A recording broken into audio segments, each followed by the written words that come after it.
night, when the other engines are tucked away in their sheds, you can still hear the faraway call of an engine's whistle and the clickety-clack of train wheels turning. One train is pulled by Thomas and the other by Percy, as the loads are too heavy for one engine to do the work alone.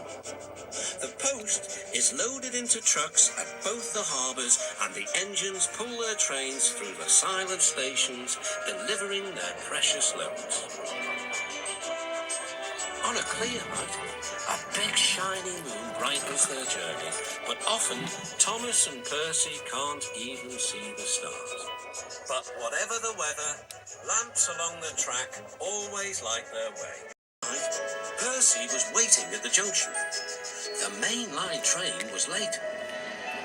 At last, Henry arrived. "Sorry," he puffed.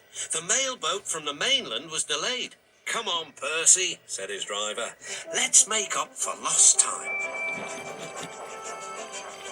Percy puffed along as quickly as he could, but the sun was already rising as he finished his work.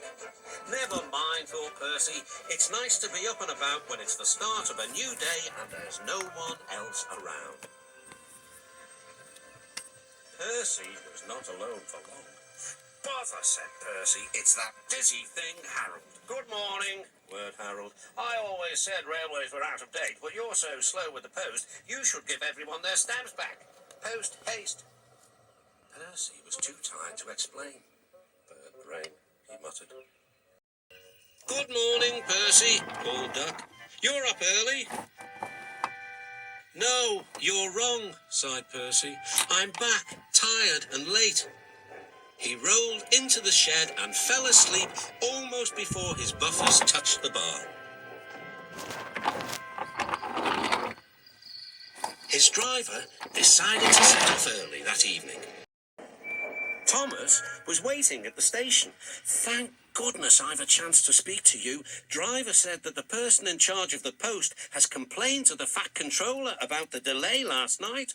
"But that wasn't my fault," replied Percy. "I know," said Thomas, "and so does the Fat Controller, but this post person wouldn't listen. Tonight we'll just have to be quicker than ever before." The engines were just leaving the station when they heard a familiar buzzing. "I say, you two, there's news flying about." "Where?" puffed Percy. "All over the place. They're going to scrap the post train and use me instead. Wings work wonders, you know, always." "Rubbish," puffed Thomas. That night, everything ran like clockwork. Thomas and Percy steamed through the stations, making good time everywhere they went.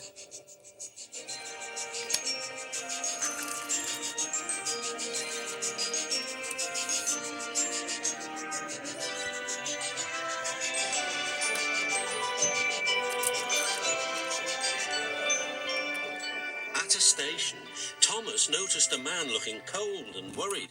He had missed his train home. "We can give you a ride," said Thomas's driver, "but it will be rather uncomfortable." "Thank you," said the man. "Anything's better than sitting here." The next afternoon, Percy passed the airfield and saw Harold.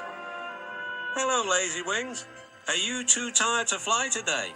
"The wind's too strong. I've been grounded," grumbled Harold.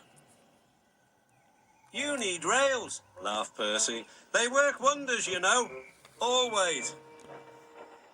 That night, the Fat Controller showed the two engines a letter. It was from the man who had missed his train. "He thinks you are both splendid," said the Fat Controller, "and everyone says that the post train is the pride of the line.